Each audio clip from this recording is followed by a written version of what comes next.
Assalamualaikum, good evening, ladies and gentlemen. Welcome to yet another episode of Perceptive Learning Zone. And today we'll be talking about some more factors that are creating a problem as far as Pakistan's educational landscape is concerned.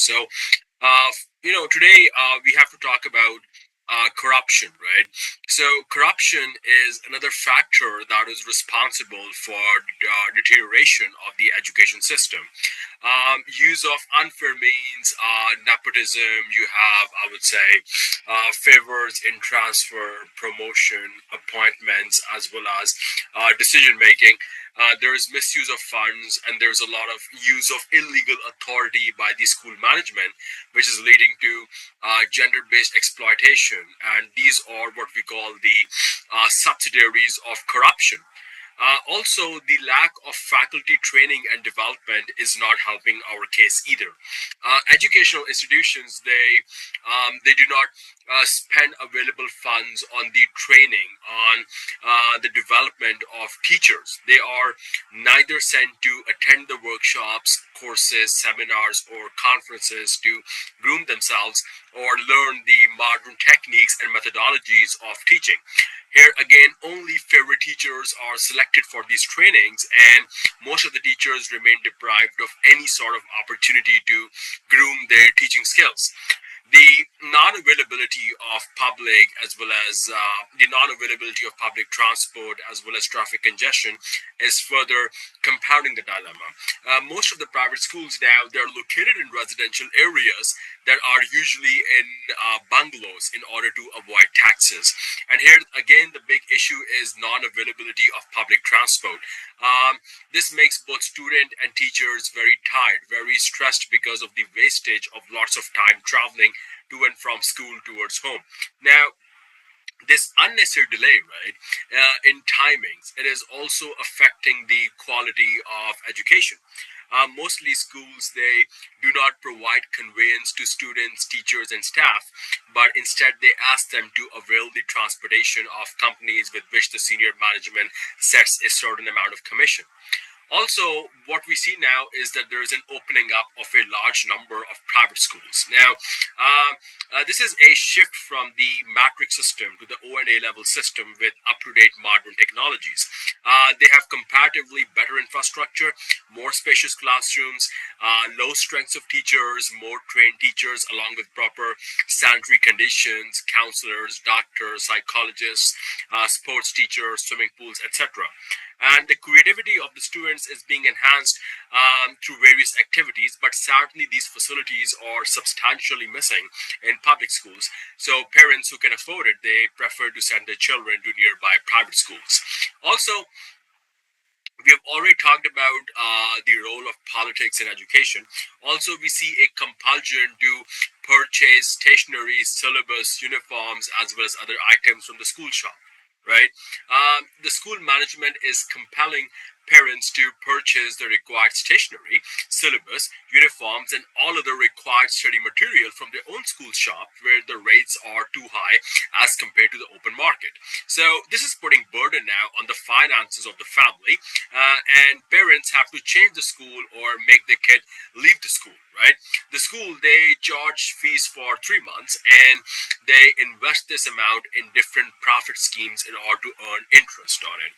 And if you refer to the COVID-19 pandemic period, when due to lockdown schools were closed and even online classes were not in practice, the schools they charged full fee from the students, and parents had no option except to listen to the management and do as they demanded in order to keep the admission of the child locked as well as secure. Also, another thing that we've talked about is these entry tests and the coaching mechanism and the this negative culture of leaking out the paper. See, sorry. All the admissions they have been linked with admission tests in more or less all institutions, right? And this is making the credibility of different schools, colleges, universities very doubtful, just to give benefit to students who are non-deserving and not coming to merit with their results. Every year we hear, so for example, every year we hear about the MCAT test, right? And usually these tests are postponed or the test paper is leaked and re-exam is arranged, and many of the students with good grades, they are pulled out of the admission list, right? Now, these private colleges, they have their own test criteria and they select students as per their own policies, and they even charge fee as per their own policies. So, sorry. So, most of the deserving and hardworking students, due to the demand of heavy fees, they are forced to move towards some other institutions. And every year, the PMDC is dissolved. For these entry test, students are joining academies, tuition centers, coaching centers, and they're paying high charges to prepare for admission in all these high ranked engineering and medical institutes, right? These admission tests are mainly being introduced to favor their own families, relatives, friends, or workers of political parties in order to potentially strengthen their vote bank in the constituency. These tests are fake, their results are fake, the merit list displayed are even more fake, and in this way, many deserving students do not get a chance to pursue education of their own choice. Also, what we see is a greater degree of prioritization on of theoretical knowledge as compared to practical learning. Now, a researcher called Dale Edgar, he and his team conducted a research in which it was found out that the maximum amount of knowledge that is retained in the long term, it arises when you engage in action, right? When you do something in reality. That is called experiential learning, and the least amount of long-term knowledge is retained from lecture and reading. And sadly speaking, now, if you look at the modern day educational system, a great amount of learning is coming from reading and lecture, which is fundamentally the least effective way of long-term retention of knowledge, right?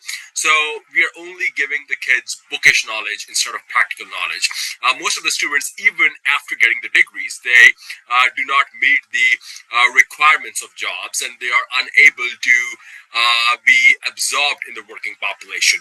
Now, students should be sent at least for one semester in organizations before their graduation, so that they become fully acquainted with the office environment as well as familiar with the working of different reputable organizations. Be it activities or role plays, case studies, worksheets, research projects, seminars, symposiums. We need events that should be organized for the students with their 101% involvement. So the students, they not only own the activity, but they get an opportunity to meet influential people from big companies of reputable brands. Also, the lack of liaison between industry and educational institutions is not helping either. So mostly universities, they have no liaison with industries, and therefore the students face problems at the time of induction. Universities, they should invite industrialists to teach courses, especially in the last two semesters of the studies, so that students can learn about the ins and outs of industrial workings and get a chance of absorption in the industry as employees, right? Also, the educational sector that we see, ladies and gentlemen, right now, Pakistan, it is not playing any sort of role in nation building. Our education system is producing students with mindsets that only foreign countries are providing good education, and to get a good job, it is necessary to become foreign graduates. Mostly the students, they lack patriotism, they lack civic sense, they lack loyalty, they lack a love for their homeland, and people living here treat them as inferior to the foreign world. So being status conscious and do ostentatious, it affects our mindset, right? And ultimately, this is all a mindset game. And also, on the other hand, students who get them enrolled here in Pakistan after getting degrees and job search, they find it best to move abroad for higher studies for the sake of job and career growth. And once they get a job abroad, they just prefer to stay abroad on permanent basis and become citizens of that country with dual nationality status. Our best youth has, as we speak, settled in European countries, in USA, UK, Canada, Germany, Spain, South Africa, Gulf region, and they are rendering their best services and earning handsome salaries and maintaining luxury lifestyles in those countries without any fear of, let's say, terrorist attacks or bomb blasts or sectarian riots or traffic congestions, energy shortage, etc. So by being there, by being abroad, our students, they feel satisfied, they feel happy. They do not send any remittances here. Instead, they are just calling up their families, relatives, and friends to come and transfer their assets to those countries which are making Pakistan's economy weaker with this outflow of resources. So our doctors, engineers, architects, retired army officers, paramedical staff, pilots, they are all moving to Western countries, and they are not willing to come back and serve the nation. Also, we have to focus on the pupil teacher, pupil school, as well as the teacher school ratio. Now, these ratios, ladies and gentlemen, they're very important. So, if there are more people in one class, then a teacher cannot give individual attention to the students. And weak students end up being neglected, and the gap between strong and weak students widens. So, if the pupil school ratio increases, then infrastructure does not accommodate the increased number of students, and in place of two students, three or four students are being asked to sit. So, other facilities, I would say, like availability of labs, computers, playgrounds, washrooms, they become less for a large cohort of people. Yes. So, if schools they have low number of teacher hirings, then the workload for one teacher is considerably overburdened, and individual attention, marking of copies and assignments, or imparting of quality education is substantially disturbed. So, the ideal class size is 30 students at most, but at our university, sometimes more than 100 students are being accommodated in one class, right? The non-availability of electricity is a major problem too. Load shedding and energy crisis in this country has devastatingly ruined the quality of education. In summer, when the weather is hot and humid, in a class of 60 to 70 students where the teacher has very limited space to move, there is a great amount of suffocation. There is a lack of oxygen. There's the smell of sweat, and this lowers the students' attention in studies. So this is also a source of big demotivation for both students as well as teachers, and they want to leave. Also, the other problems like terrorist attacks, non-availability of boundary walls, non-availability of drinking and washing water in our laboratories, right? Also, female students and female teachers are being widely sexually harassed nowadays, and many students are threatened not to speak against the culprit. In universities, many male teachers now are awarding good grades to female students after their sexual assault. So, in jobs, females involved in such type of, I would say, illicit activities, right? They get all kinds of benefits of increments. They get increase in salaries. They get courses abroad. They get promotions. In some cases, female faculties are even awarded PhD degrees, even when their research work was not up to the mark and was rejected by external supervisors. Also, the parents' input needs to increase. Parents, I feel they should be involved at all education levels to maintain the high standards of education and learning. The economic cost is higher in private schools, and they are located in rich localities only, though they provide better quality of education. So, also, we have to keep in mind the cultural constraints and traditional taboos. Due to cultural constraints and traditional taboos, parents prefer early marriages of the girls instead of sending them to school. Similarly, I would say mothers they feel comfortable when girls stay home and help mothers in babysitting and finishing household chores. In some of the areas, only boys are sent to schools, considering them as head of the future families, and girls are asked to learn some family skills like embroidery, weaving, pottery, or cattle care. So, also, illiteracy of parents is a problem. So, due to non-availability of education and lack of awareness, poor parents have a number of children in the hope that they will become the earning hands, and instead of sending them to school, their mothers working in different houses as domestic help take them along for the babysitting of the children of these houses and demand money for that. So they think that investing girls will be of benefit to the in-laws or her husband, since they will not get any return from it. So it's better, as long as girls are staying in their homes, they should earn and bring money for the family. The education system it's to sum up, is not producing students who are learning from education as per the requirement of the standard in which they are studying. Maybe a student studying in class 5 does have the knowledge of class 2 or 3 only, and this learning crisis has become the biggest issue of our current education system.